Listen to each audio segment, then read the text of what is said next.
Today I want to talk about the difference between doing the nice thing and doing the kind thing. The nice thing is to say, you did a great job, or you've done a fantastic thing, you should be really proud of yourself, even if you don't believe that.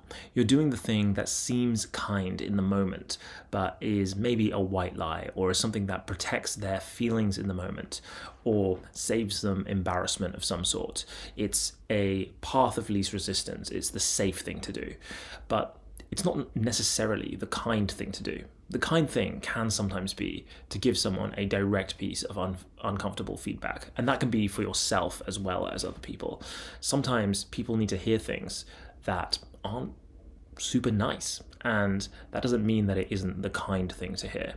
I'll give you a really innocuous example. If someone's got something in their nose and you're in a social situation, the nice thing is to just ignore it and pretend like it isn't there, because then they are saved the embarrassment of someone saying, hey, you've got something in your nose. But that's not the kind thing. The kind thing is to say, hey, you've got something in your nose, or you've got pen on your face, and you're giving them the opportunity to rectify the situation. And that's the kind thing. But it's also the thing that is kind of embarrassing. You are embarrassing them in that moment, but you are also saving them further embarrassment, or saving them a greater mistake that they might make in the future, because they're not aware of the thing that you could make them aware of. The nice thing is not always the kind thing, in the sense that if you are doing the nice thing instead of the kind thing, you are usually avoiding an uncomfortable conversation. And if that's the case, what you are doing is you are saving yourself from an uncomfortable conversation that might be difficult for you, but would be extremely constructive for them. And the thing that's interesting about that is sometimes I need to remind myself that I need to be doing the kind thing rather than the nice thing. And sometimes that can be a constructive piece of feedback. But I also think that this is really important. A constructive piece of feedback for someone else, but I think it's also really important for myself. I think that sometimes you look at yourself and you think, I need to be kind to myself. And I think sometimes, at least for me, I conflate doing the nice thing with the kind thing. Because sometimes the kind thing is to give yourself some slack and not be as hard on yourself.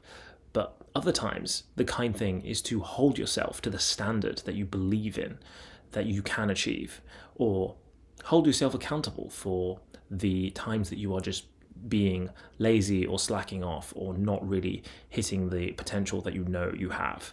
And you can be kind to yourself by being strict with yourself, by being disciplined with yourself, and being accountable to yourself.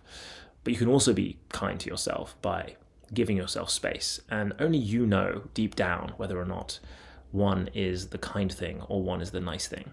But I think that this distinction between the kind thing and the nice thing is really important, because the kind thing is a constructive act that can be uncomfortable in the moment, but the nice thing is always the easy path of least resistance. And distinguishing these two things is really important, because the kind thing is always going to be good in the long run, but the nice thing can sometimes be detrimental. The nice thing can also look like sabotage. It can be giving yourself slack when you probably shouldn't. And I think that's an important lesson to learn, and also an important lesson to remind yourself of. So in the early hours of the day, as I'm always here, I think it's important to remind myself to do the kind thing and not the nice thing all the time.